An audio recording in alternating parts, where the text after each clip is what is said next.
See me after class. You're listening to Fix My Carcast, hosted by Bear Claw Billy. This is episode number 44. We've got comedian and musician Keith Hebert schooling us later, but first, housekeeping. This is the show where you pick what I say and how I say it. Pick a topic or prompt by donating to the GoFundMe and vote on the gimmick by joining my Patreon for just $1 a month. Join at the $5 or higher level and also get bonus episodes and behind-the-scenes footage. Links are in the description. Also down there, merch. Get yourself some merch. Pink. I would go with pink. You should get whatever merch from this show you're going to get in pink. That's my recommendation to you. Still costs the same, though. We got a new donation and repeat donor this week. Tara is back once again. Thank you, Tara. The total raised for paying off my car repair debt is now up to $1,131. Also, when we get to $2,000, we unlock an automatic show gimmick, which is I will watch all the Fast and Furious movies back to back and then record my podcast at the end. Fun fact, did you know that this whole podcast disappears when we hit $3,000? It's true, for real, I mean it. Why would I lie about this? I'm going to put the whole show on a thumb drive and leave it in the woods. No new patrons this week, and that's just how I like it. On an unrelated note, tell a friend about this podcast. Now it's time for a topic suggestion. Some donors have told me they struggle to think of a topic for me to cover on the show, so each episode I will give a topic suggestion. These are topics I think I could easily talk about for a whole episode, though admittedly I think the show is more fun when it's something I'm completely clueless about. So, something I could talk about is farts! Pay me to talk about farts. Crop dust my GoFundMe and walk away. You don't even have to listen to the fart episode. Checking in on the best city in the world, based on which city listened to the last episode the most, and now up to a staggering 45% listenership.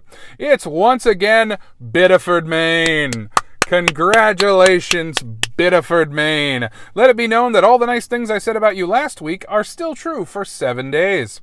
Last episode, I reviewed the 31-plus horror movies I watched in October while wearing a Michael Myers mask. If you're craving even more Michael, check out a bonus episode over on Patreon where I talk about my history of playing Michael Myers in public venues without breaking character. Also, because I recorded the previous episode on October 30th, I hadn't yet watched and therefore could not review the 2009 film Halloween 2, directed by Rob Zombie. I have now seen it, so let me give you my thoughts. And this is unscripted. Oof. Ugh. Ah. Aw. No. No thank you. Not a fan. Didn't enjoy. Really bad. Ouchies. Yeah, I didn't really like Robert Zombert's Halloween 1. And 2 is just all over the place, but not even in a way that is worth noting whatsoever. It's just kind of a movie that was on. I had heard... Leading up to me watching it, I had heard like just random buzz about some people are like, you know, it's a good Rob Zombie movie, but it's not a good Halloween movie. And some people were like, I honestly liked it more than his first. And I'm like, all right, I got to check this thing out. You don't have to check this thing out. It's pretty bad. And I'm someone who will admit that most of the Halloween sequels are bad. But like, at least they have something going for them. Like, I hated Halloween 2018. But still, there's the line, I got peanut butter on my penis. And that's something to talk about. There is almost nothing to talk about in Halloween 2, Rob Zombie's Halloween 2. Ah, man, it is, oh, gosh. No, I'm sorry. I barely have anything to say about it. It just is there, and it's doing stuff. And oof, like, I will take Halloween 5 where somebody made Donald Pleasance say, Cookie Woman. I will take that over Rob Zombie Halloween 2. And again, I cannot believe I'm saying this about the only Halloween movie with Weird Al Yankovic in it. That one scene, mwah, chef's kiss, loved it. I will also say, I like seeing Dr. Loomis as a blowhard celebrity. Interesting choice, but ultimately, I cannot endorse your Halloween 2 Roberto Zumberto. I'm so sorry. Moving on. Let's talk next week's gimmick poll. These are your choices for next week's episode gimmick. They are, number 1, hat full of ice cubes. Number 2, incorporate 10 lines from Disney musicals. Number 3, call people live to be a guest on the show. And number 4, auto-tune the whole episode, which is currently winning. Be sure to vote over on Patreon. The poll closes Thursday, November 10th at noon Eastern America time. All right, time for today's gimmick. We actually had our second gimmick poll tie in the history of the show this week. A two-sided die was rolled, and our big winner is record it in a public gazebo, which is a returning gimmick, so congratulations on that second chance win, Gazebo. The other options, balance a book on my head, play a video game, and loser on a technicality, translate to Japanese, then back to English, all go back in the Billy Vault for 6 weeks. Of course, gimmicks don't start until housekeeping is out of the way, just in case any of them prevent me from sharing vital information. But now, we are entering the Gimmick Zone. From this point on, gimmicks are active and everything is improvised.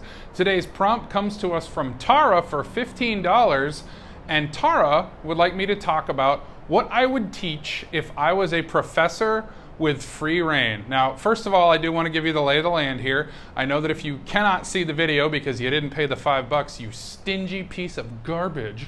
I am broadcasting right now from Claims Adjuster Park in Columbus, Ohio, Maine, and this is a pretty echoey gazebo. I don't know if you can really hear the echo because I have no way to hear it right now, but I will let you know that there was a couple right over there having lunch, and they left just as I got out of my car, so dodged a bullet on that one. That said, if anyone comes up to me to talk to me while I'm recording this, I will have a conversation with them. I'm using a clip-on mic, so that could get awkward. I would use a hand mic, but I don't have the little sock that stops the popping peas for it, because I'm poor. Please give more money to the GoFundMe.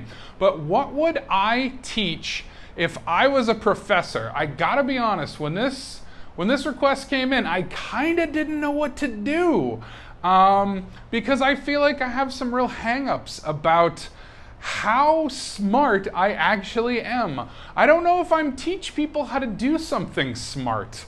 I definitely feel like I'm, in that jack of all trades, master of none category of human being.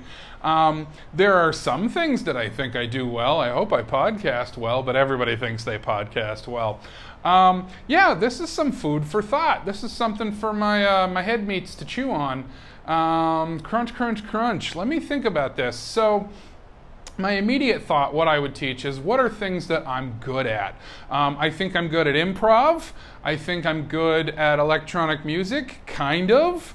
I kind of sort of get stand-up, but I haven't done it in friggin' years. I take whole years off because there's things I don't like about it. I really don't like, scripted things. I'm very bad at writing something and then thinking that it's worth saying for longer than 30 seconds, which is why I love this show, because I just put it out in the ether and then it's gone forever. So me as a professor getting up there and saying, hey, this is important, never forget it, I don't believe that 30 seconds later, baby. So yeah, that's interesting.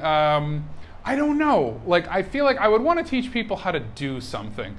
I'm feeling a little vulnerable talking about improv on a show that is improv, because there's all these improv tricks of the trade that I feel like, I don't know, comedians get weird having to talk about how comedy actually works, and I'm no exception.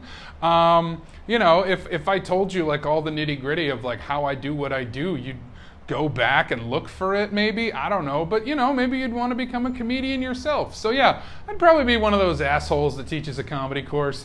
I could rant about people who teach comedy classes. I hate to be one of those comedy classes are bullshit people, but they kind of are. I've never really been into that sort of thing. That said, I've taken improv classes, but here's what I think is a very important distinction. improv is a tool in the toolbox of comedy. So I feel like you can learn how that tool works, but when you say I teach a comedy course, I feel like comedy, you can sort of give advice if you are a stand-up comedian, but I feel like teaching an actual comedy class, I don't know, who the fuck am I to talk? When I was a kid, I took a book out of the library called How to Be Really Funny. I do not remember who wrote it. Looking back on it in hindsight, it was kind of stupid. I remember there was an entire passage, and I know I'm just off topic right now, but this is what I would be like as a professor. There was an entire passage that said, practice saying the sentence, does anyone want to play tennis? Putting emphasis on each word and thinking about how that changes what it means. As a kid, I thought this was mind-blowing, wild stuff, but now I'm kind of like, this isn't a book on comedy, but like it does make sense. Like emphasis is important in your jokes, but like, do I want to fill 2 minutes of this podcast doing the emphasis on every word in the sentence, does anyone want to play tennis? Does anyone want to play tennis? Does anyone want to play tennis? Does anyone want to play tennis? Does anyone want to play tennis? Does anyone want to play tennis? Does anyone want to play tennis? That's the lesson for today, friends. Gosh, I cannot even remember. I feel like that book was aimed at kids, like teens, and like I was a young youth who wanted to be funny, because let's be honest, fresh out the womb, baby, I was crushing it. But I think a lot about like teaching comedy, and this is a thing that I kind of say when people are like, hey, how can I get good at improv? I really want to tell them, oh, go back in time 20 years and be really obsessed with Whose Line Is It Anyway? Watch Mystery Science Theater 3000 and tell yourself that it's not scripted, even though it is. I'm probably doing old material here. Anyone who's asked me about comedy, I have brought these things up before. So yeah, gosh, I don't know, a comedy class. I mean, I don't think I've ever actually taught improv. During the pandemic, I actually had someone who may be listening. I don't know. During the pandemic, I had someone ask me to teach them improv in exchange for teaching me piano. And I was like, great, that's a cool skill exchange. By the way, if you've listened to the episode where I play piano, that never happened, just because we couldn't swing the schedules and whatnot. Though, again, if you're listening, maybe I should take you up on that offer. Tell you what, if you donate, no, I'm not going to do that. I would like to learn the fucking piano at some point, though. I'll just never, ever, ever master any instrument. And that's the way I like it, baby! That could be a segue into me talking about music, but it won't be. Yeah, no, improv, I mean, it's basic rules. Everybody knows yes and. Don't think, that's a really important part of it.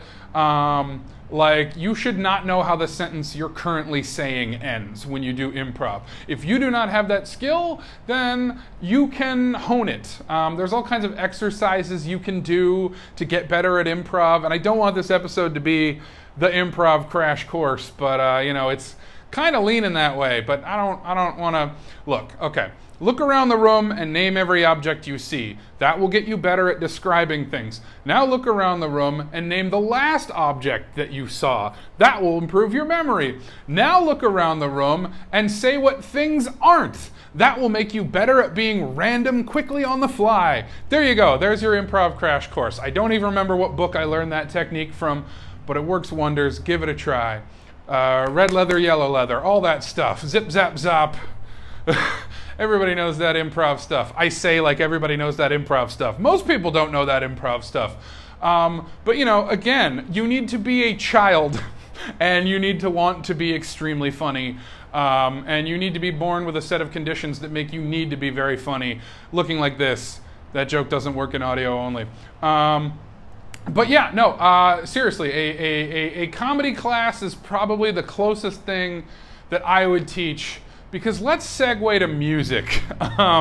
I literally had a friend come over last week who was like, hey, I'm a fucking genius, he said. What an egotist. No, not really. But he, I am so jealous of people that can play an instrument. I just don't think I have the brain wiring for it. I was poor, and you can't download a guitar. But you can download software that lets you rearrange sounds, and when you already listen to a lot of sample music, that's the path that you have in life. You become an electronic musician, and you forever wrestle with, am I a producer or am I a musician? The answer is I don't give a fuck. I just hang out at home and I make beats all day, and sometimes they fucking rock, and I like them, and if other people like them too, great. Pay me. Whoops, tripped over my words there. Again, another tool in the toolbox, but sometimes it's a surprise tool. So, music. Here's the thing. I had a friend come over who was like, hey, I play 50 instruments or whatever, and I'm so good at that. I don't really get the production side of things, or like the synthesizer electronic side of things. Sorry if you can hear those screeching air brakes over there. The buses are getting out for the day. And so I'm fucking around and I'm showing him like, oh, here's some producer shit I do. And like at one point he's like, oh, it's really cool that you have to like really think about like which drum hit you want for each thing. When I get behind a drum kit, I hit that snare, it's the same thing every time. But you like fine tune like, ooh, what's the snare gonna sound like on this track? And here I am sitting there like, oh yeah, man, I'm pretty cool. I do some cool stuff. I make cool music and I do it in a cool way and I'm cool. Yeah, hell yeah. Then at one point, I'm showing him a synthesizer patch, and he's like, when you turn that knob, what's going on there? And I went, fuck if I know. And that's why I can't teach music. I am truly from the school of fuck around until you like it. And honestly, I feel like that's how I am with everything I do creatively. I fuck around until I like it. I feel like I watch a lot of movies, and part of me is like, well, I could do a course on storytelling. Could I? I don't know. Fuck it. Like, go read The Hero with a Thousand Faces, or don't, because apparently that guy was a Nazi or whatever. Storytelling is what it is. Like, I've been told I'm a very good storyteller. Things happen to me, and I tell the story, and again, I'm just utilizing those improv skills. I'm like, what is the funniest way to tell this story? How do I keep the energy going? I think improv is a lot about keeping energy going. But again, not overthinking it. And I know this stuff sounds contradictory, but again, start a sentence where you don't know how it ends. That's the secret to improv. You have just got to get in there and you've got to make something happen, and you're not trying to be funny, which sets improv people up for the joke. Oh, I've seen improv. I know they're not trying to be funny. But genuinely, when you do improv, you are not trying to be funny. You are just trying to just rip whatever is in your brain out. Get it out there, put it out there. There's a million things that you could be trying to do, but at the end of the day, you just don't overthink it. You say a thing, you work with your partner. It's all about teamwork. You have to work together.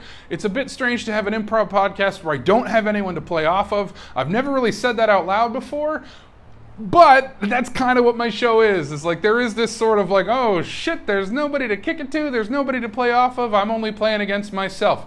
But as someone so eloquently put it, if I had a podcast, we'd never bring the guest out. So maybe, just maybe, think of my podcast like an improv show where we never bring out the other improvisers.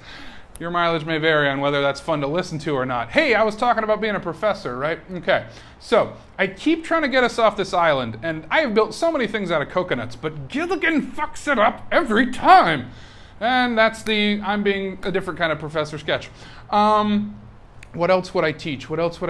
Okay, I could teach a course, and I'm rehashing old material here. Go listen to the episode, Different Kinds of Time Travel. But I could teach a class on how to write a time travel story.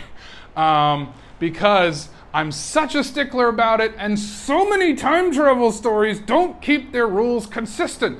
Time travel is bullshit. Time travel makes no sense. You just need to figure out, okay, if I do this, then this. But so many stories, here's the problem. Everybody who writes a time travel story, they've seen Back to the Future, they've seen Bill and Ted, they've seen Star Trek, but they don't understand that they all operate a different way. So, I don't know if I could teach a class on how to write a time travel story, but I could have office hours where you bring yours into me and I go, stop, rewind.